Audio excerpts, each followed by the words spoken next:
সূর্য বালা আমি সৃষ্টি করেছি, তারকা বালা রজনী আমি সৃষ্টি করেছি, জিন ইনসান আমি সৃষ্টি করেছি, জান্নাত জাহান্নাম আমি সৃষ্টি করেছি, মানুষ ফেরেশতা আমি সৃষ্টি করেছি।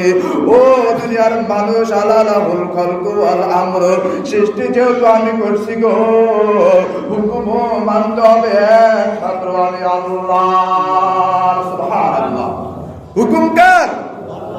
সৃষ্টি যেহেতু আল্লাহর, হুকুম চলবে কার? এই বিষয়ে কারো কোন রকমের দ্বিমত আছে নাকি? ও আল্লাহর বান্দা বান্দে, মসজিদের ভিতরে যদিও কোন রকমের দ্বিমত নাই, কিন্তু মসজিদ থেকে বাইর হয়ে গেলে আমরা বলি দ্বিমত আছে গো হুজুর।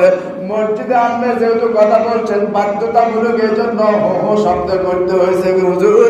এখন তো আর আপনি মিম্বারের মধ্যে নাই, এখন আমি জমিনে চলে আসছি, এখন আমার নেতা যা বলবে আমি তাই করব।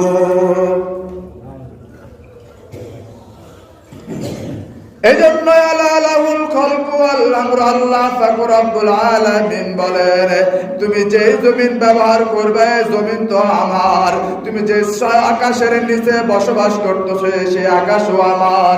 এই যে এখন এই শীতের মধ্যে ঠান্ডার উপায়ে তুমি সূর্যের আলো নেওয়ার জন্য দাঁড়ায় রয়েছ, সূর্যের তাপ নেওয়ার জন্য দাঁড়ায় রয়েছ। ও বান্দা,